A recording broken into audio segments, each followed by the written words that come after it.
Então, vocês notaram que principalmente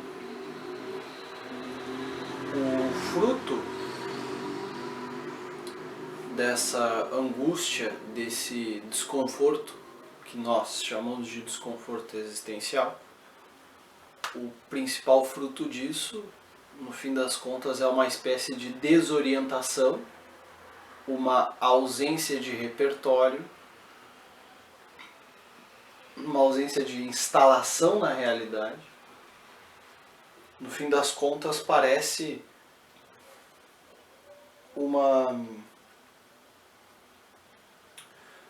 no fim das contas que esse desconforto é fruto de uma falta de solidez na instalação da realidade.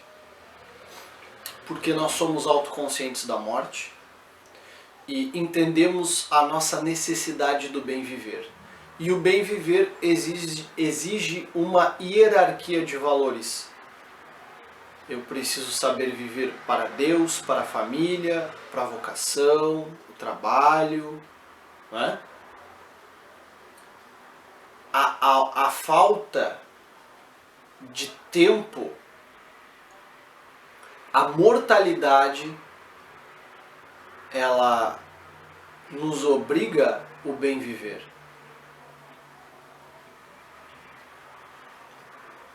E aí passamos por, inclusive, as ideias a respeito de curtir a vida, etc.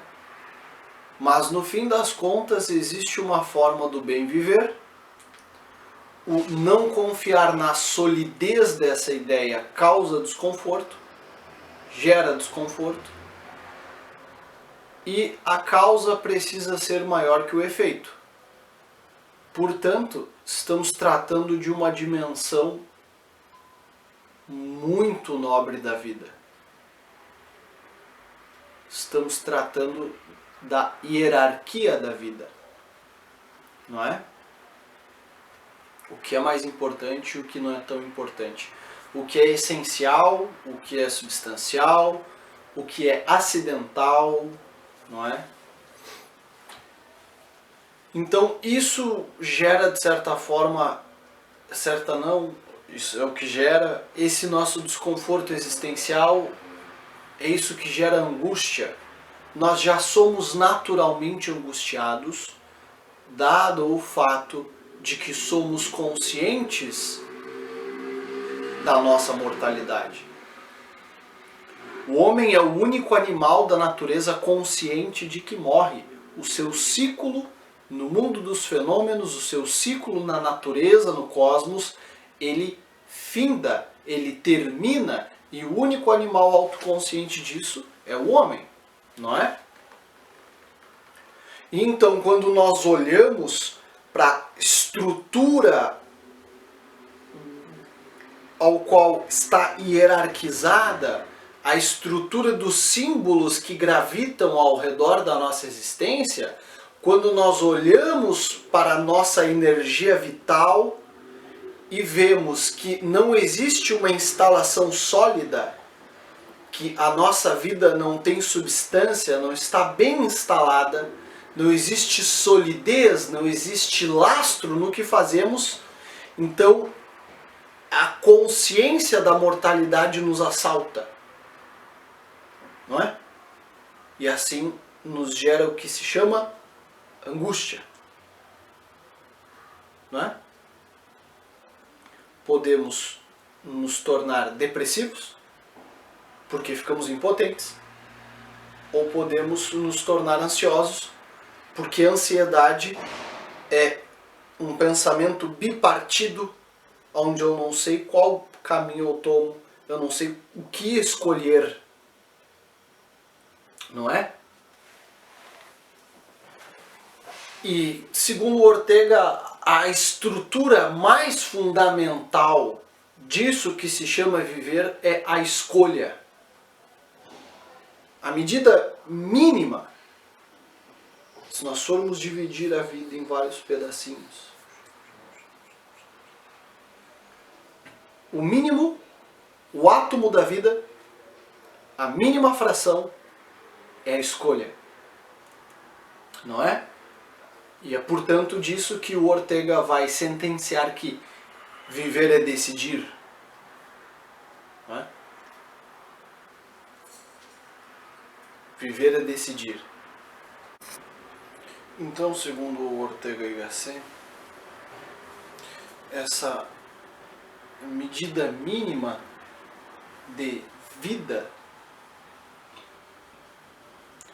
dessa estrutura anímica racional é a decisão. Viver é decidir. Viver é tomar partido diante das circunstâncias. E portanto disso sai a sua máxima, a sua prosa poética tão mal utilizada e fora de contexto. Eu sou eu e as minhas circunstâncias. Em que não é dentro da sua vivacidade e radicalidade tomada essa frase, porque no fim das contas quer dizer que eu sou autorresponsável e autoconsciente de que não tenho controle sobre o cosmos que me cerca, mas como um espectador tento da melhor forma possível me encaixar diante dessa peça de teatro ao qual eu fui colocado e chamamos de vida, não é? O próprio Ortega há de dizer que a vida é como uma peça de teatro que estava em andamento, fomos inseridos nela sem um roteiro, e enquanto a peça está em atualidade acontecendo, nós estamos procurando o nosso papel. Então, isso que nós tratamos como vida tem em sua medida última o decidir, a decisão, e a decisão é tomada com a consciência se dirigindo da forma mais sincera e límpida para a realidade. Ou, como vai dizer depois o Zubiri, tentar receber na consciência a totalidade da vida de forma indeformada, não é? Ou receber totalmente indeformadamente a realidade, né? Tanto faz a ordem da tradução. Mas, autoconscientes da morte, nós olhamos para a estrutura mesma da vida, e se não temos um repertório sólido o suficiente para diante da vida decidir, e decidir bem, ou seja, se não estamos preparados para o bem viver, naturalmente vamos nos tornar angustiados. Essa é a grande questão. Quando não estamos bem instalados, quando não temos esse tal de bem viver, quando a nossa decisão não é sólida, quando a nossa decisão não é, por assim dizer, bem decidida, são termos tão redundantes, né? Quando o nosso repertório existencial não nos fornece recursos para entender em que pesam essas possibilidades, então é natural que nós vejamos com pouco peso a nossa existência, pouco valor também, não é? Porque as nossas decisões estão sendo pesadas quase que de forma arbitrária, quase que pelo acaso. Então, se as nossas decisões são tomadas pelo acaso, então a nossa vida está se esvaziando. O nosso tempo está sendo soprado e o nosso tempo aqui é limitado. E como nós falamos tão exaustivamente a respeito do eu, a estrutura do eu, a estrutura do si mesmo, do subjetivo, nós nos sentimos responsáveis pelo curso que a vida está tomando. O curso das nossas decisões. Não só pelas sensações, não só pelo que deixamos de provar, sendo bom ou mal, mas porque estruturalmente o nosso lugar no cosmos não foi encontrado. Nós não fomos encaixados, nós não estamos desempenhando o nosso papel na peça.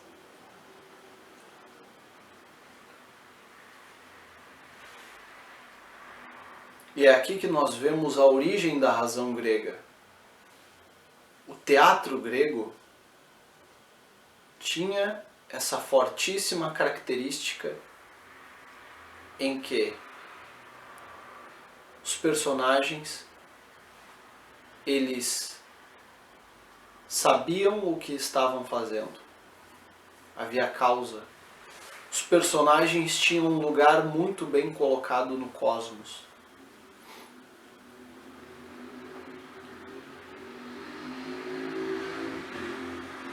Essa é uma das características estruturais do teatro grego.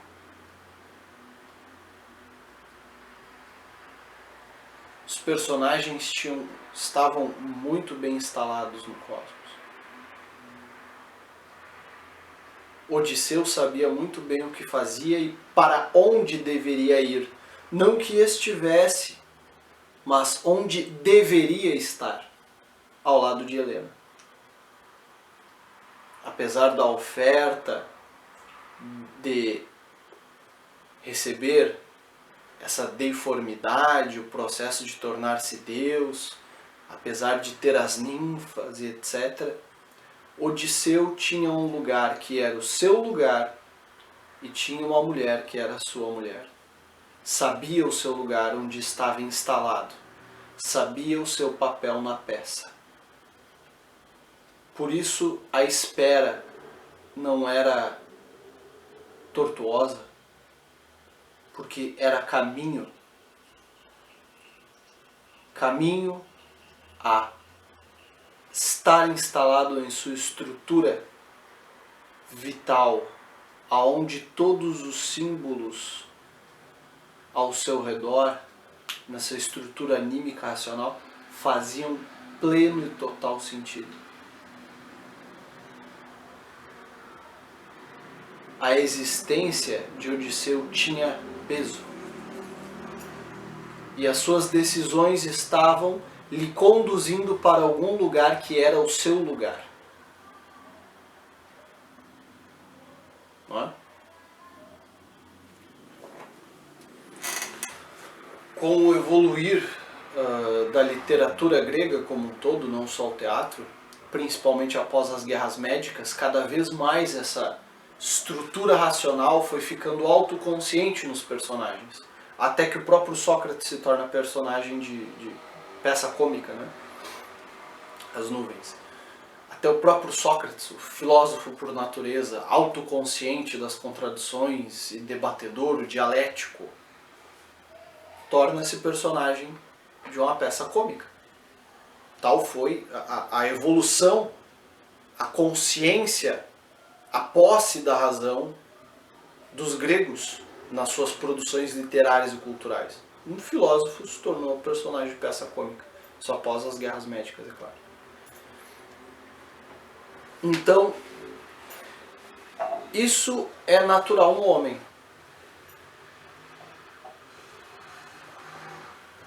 Não é nenhum equívoco concluir que o homem está buscando orientar-se na realidade. O homem tenta encontrar o seu papel no teatro da vida. O homem quer que sua existência tenha peso. O homem quer ir a algum lugar. Não é equívoco afirmar isso. Se nós aceitamos a metafísica de Aristóteles, nós precisamos aceitar que todos os homens têm o desejo de conhecer. Não é? Então, existe essa característica de que a vida humana tem esse quê de marchar, movimento, estar indo a algum lugar.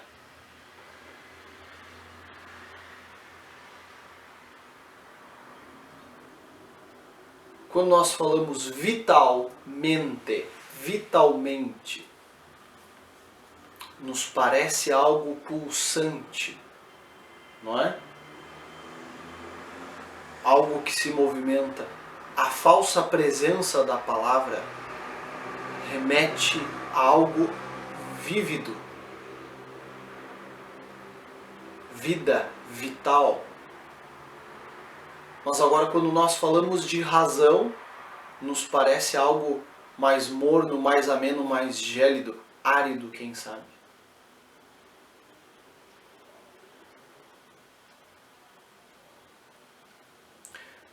Mas notem, a decisão só pode ser tomada a partir da razão.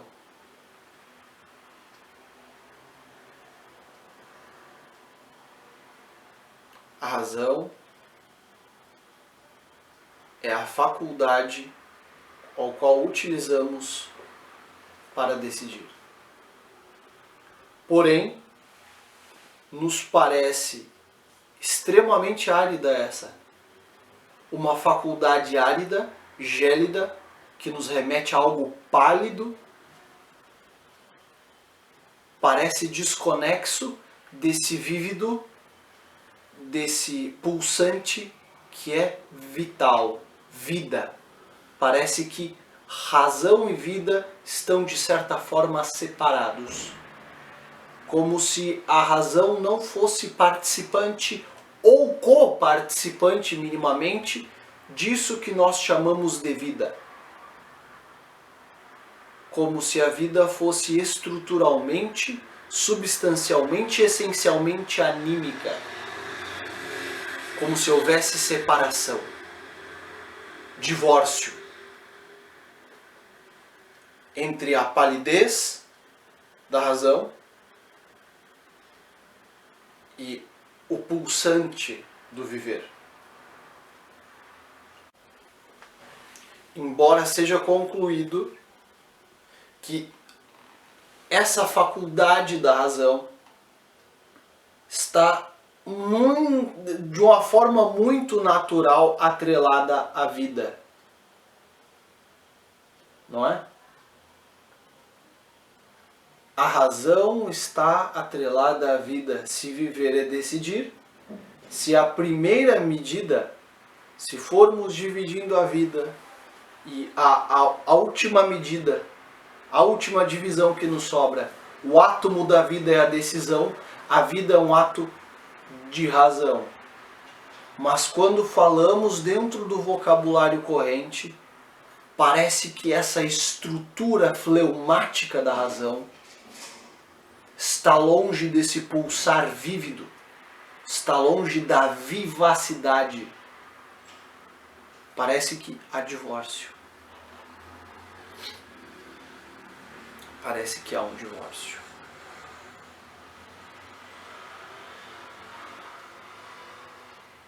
Mas razão é uma faculdade que pode estar sendo utilizada em maior ou menor grau.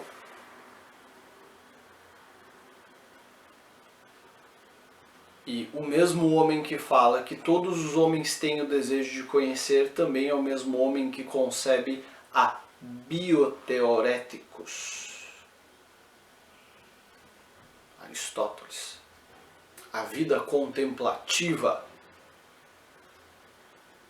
E aí sim, vida contemplativa parece que tem o fleuma que casa razão e vida.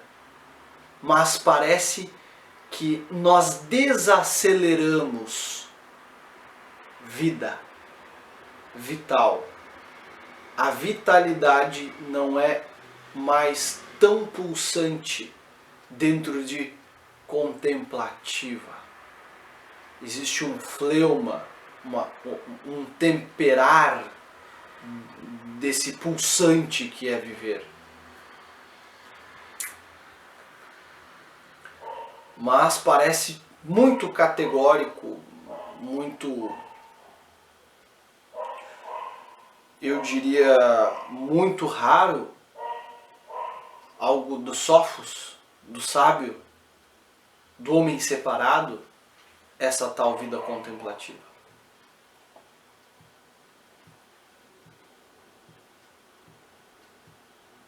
Mas notem,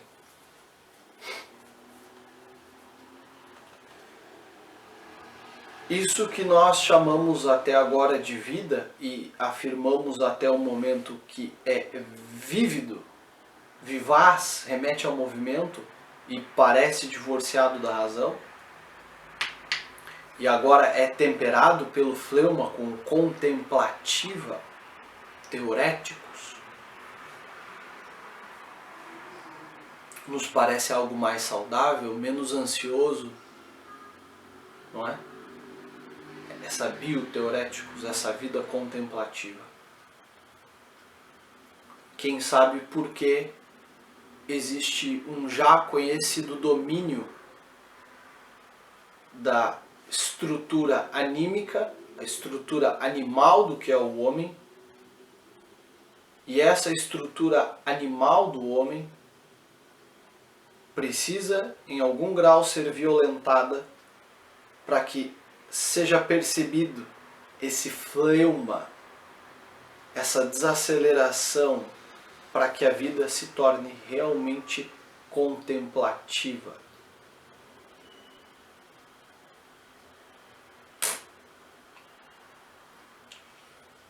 Qual é a grande característica desse nosso tempo? Hoje. Agitação. Boa palavra. Vota com os universitários. Agitação.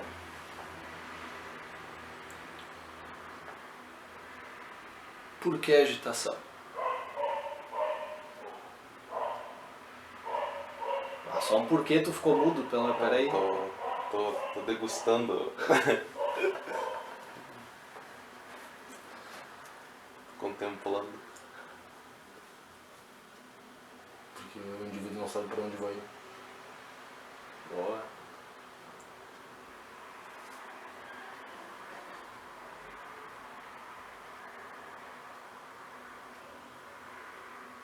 Tem esse elemento também. A estrutura anímica, vital, divorciada da razão. Ninguém sabe por que faz o que está fazendo. E aí você vai lá e compra um livro de algum filósofo. Por que fazemos o que fazemos? Porque não somos felizes. Mas notem que não é uma roda de rato, mas é um tubo de rato. Vocês já viram assim? Ah, vocês já teve roedor em casa? Sim. O que? Hamster? Tu vê que ele corre pelos cantos, né? Já teve hamster? Ele corre pelos cantos. Isso é interessante, porque é nada mais moderno que isso. Todos correm pelos cantos. Pergunte o porquê.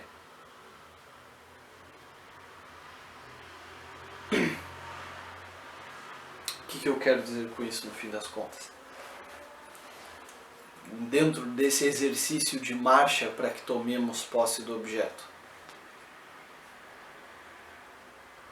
é notável o seguinte, que a vida só é vivida quando bem vivida. Redundante, né? E cheio de pleonasmos. Vida só é vivida quando é bem vivida. Como diríamos isso com maior precisão? A vida é uma estrutura pulsante e vital que precisa ser governada pela razão. A vida deve ser pulsante, deve ser marchar, movimento. Mas por que é governada? Porque sentir também é inteligir, mas não é raciocinar, não é pensar.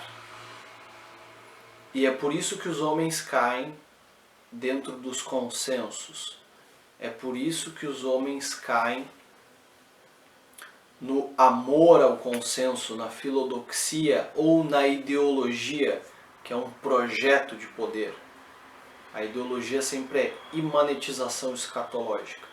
E filodoxia é amor ao consenso. Não são fenômenos que se separam, mas um é um grau acima do outro. Eu não posso formar uma ideologia sem uma filodoxia. Mas eu posso ter filodoxia sem ideologia. Não é? Então, a questão é: o que está governando a estrutura que põe em marcha o viver? O que governa as decisões dos homens? Essa é a questão. Os homens decidem ou andam às cegas? Para decidir, tu tem que ter os dois objetos. Por exemplo, você vai decidir Eu entre preciso duas ter posse. Eu preciso ter posse da decisão. Eu preciso ter posse da consciência. Eu preciso ter clareza. Para que se viva é preciso se saber viver. E o que é viver? Existe uma medida mínima. O átomo é a decisão. Mas existe ainda uma medida um pouco maior que incorpora a decisão. Viver é sentir-se perdido.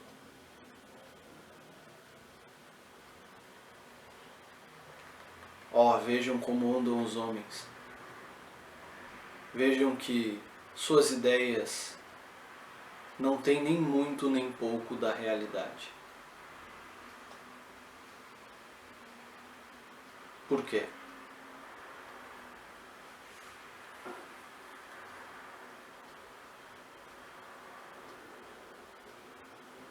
O universitário não fala nada pra tu não concordar, né? É foda. O universitário ficou mudo.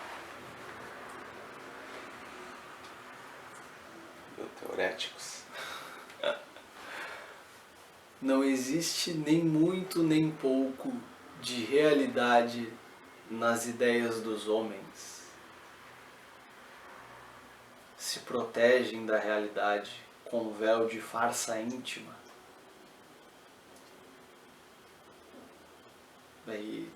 Isso é algo que as bolhas, os filodoxos não entenderam. Talvez jamais entendam que as únicas ideias verdadeiras são as ideias dos náufragos. Que os homens que fogem da realidade movem a sua estrutura vital, movem as suas decisões em prol da pose, da manutenção da farsa, abraçado aos consensos. Só as ideias dos náufragos são verdadeiras. E um náufrago não toma uma ideia porque esta ideia é um consenso. Um náufrago não toma uma ideia porque é de um grupo. Toma porque a sua estrutura vital se move em direção a isso. Como se houvesse o naufrágio de um navio e as belas roupas das malas, dos armários, que dependendo do navio, um naviozinho chique, né? Elas flutuassem no mar. Mas aquilo que é real, que salva, que realmente estrutura a marcha vital, é a isso que o náufrago está agarrado.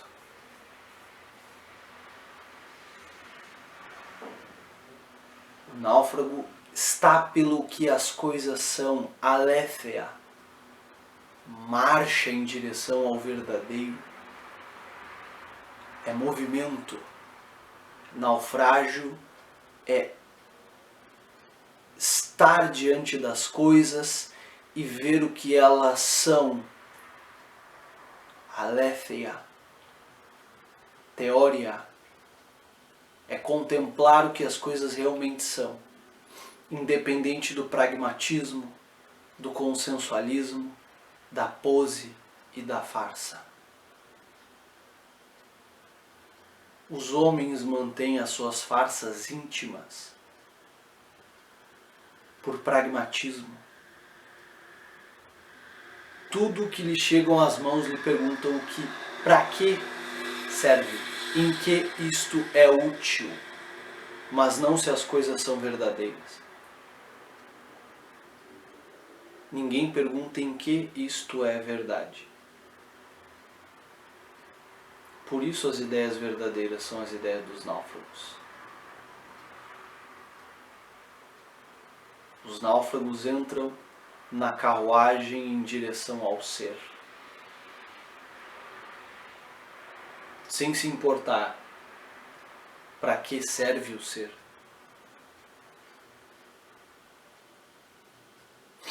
Vocês sabem quem foi o primeiro pragmático? Ele também foi o primeiro marqueteiro. O primeiro marqueteiro da história da humanidade. Primeira cliente dele, Eva. Ele apresentou um produto e ele não disse o que esse produto era na verdade. Ele só disse para que servia. Para que serve isso aqui? Conhecimento do bem e do mal. Mas nunca disse o que o fruto era na verdade. Nunca disse que o fruto ia matar, ia separar de Deus, ia corromper a sua substância. Só disse para que servia. Serve para que te abram os olhos. Primeiro marqueteiro da história. Primeira venda para Eva. É? Primeiro marqueteiro da história. O primeiro pragmático também. Primeiro homem prático, primeiro homem de ação. Napoleão não era um homem de ação? Não era um pragmático? Onde os pragmáticos nos levam?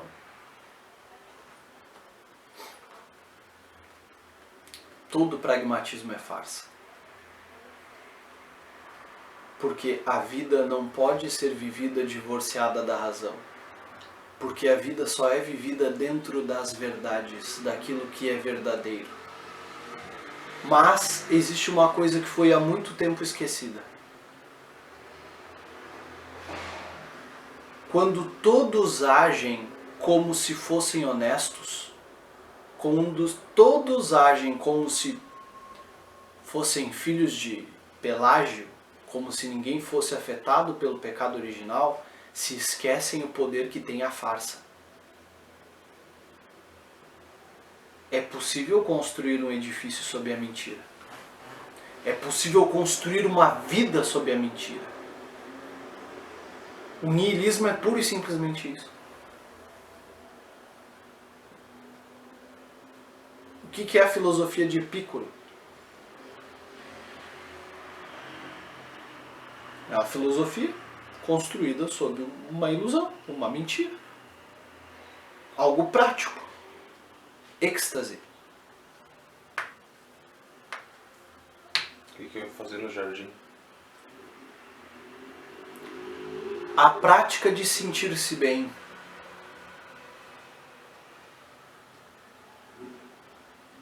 A farsa íntima. Um véu cobrindo a realidade. Então, as únicas ideias verdadeiras são as ideias dos náufragos. As únicas ideias verdadeiras são as ideias dos náufragos.